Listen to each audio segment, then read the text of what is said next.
Good morning from Fast Company. Here's our daily look into what's driving today's creative business leaders.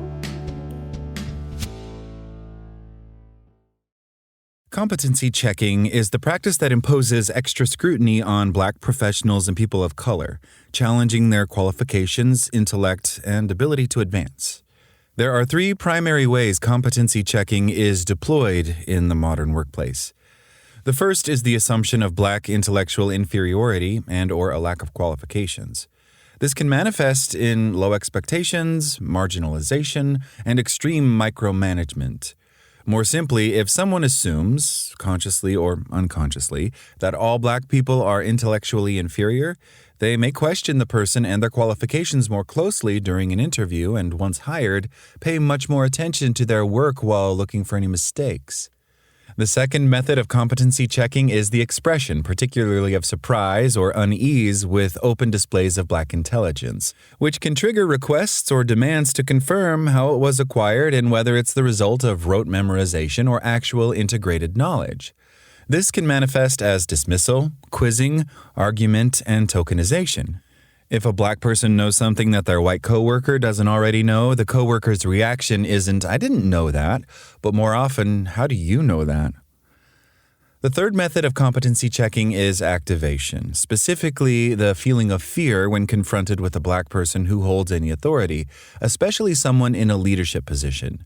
This can manifest as requests for identification, undefined feelings of unfairness, anger, unease, and what I would describe as an autoimmune level rejection of Black leadership. While competency checking can happen to other people of color and, to some extent, white women, there are specific historical and cultural reasons why Black people seem to bear the brunt of it. This book is an exploration of these methods, when, how, and why they were created and implemented, and how they continue to have an outsized impact on Black people and other people of color at work. The idea that it is not incompetence that is holding back Black professionals is for many a foreign concept. That's understandable given that the narrative surrounding Black people and the reason the workplace looks the way it does today is that they don't value education or that there's no one in the hiring pipeline because there are so few qualified Black people or that Black people want special treatment.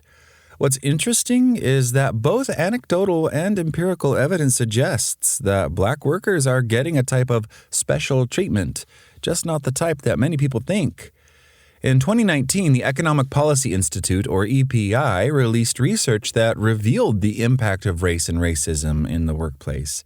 That year was a hot labor market, and the U.S. saw the longest economic expansion in its history with more than 100 consecutive months of job growth and more than 21 million jobs added.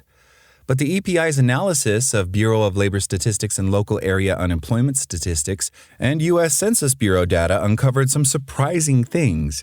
Per their report, Black workers are twice as likely to be unemployed as white workers overall. Even Black workers with a college degree are more likely to be unemployed than similarly educated white workers. That unemployment gap apparently is a pattern that has persisted for more than 40 years.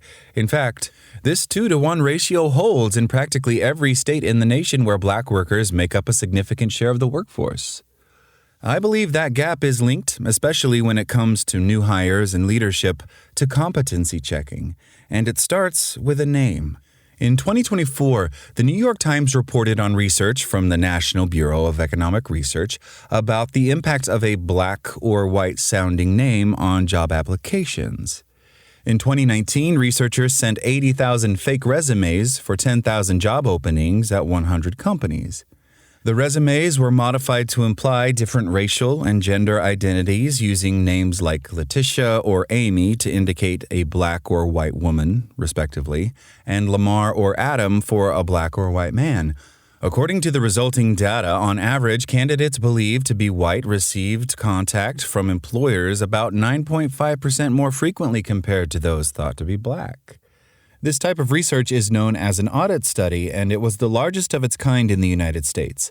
Ultimately, it found that the results demonstrate how entrenched employment discrimination is in parts of the U.S. labor market, and the extent to which Black workers start behind in certain industries. It's not all doom and gloom. Some companies showed little to no bias when it came to screening applicants for entry-level positions. And while there is much to learn from the companies that got it right, we must remember that this study pertains solely to entry-level positions that do not require a college degree or extensive work experience. It also does not cover aspects of career progression or advancement opportunities within these companies, which are equally critical to understanding the full scope of how competency checking shows up in the workplace. That's all today from Fast Company. Talk to you tomorrow.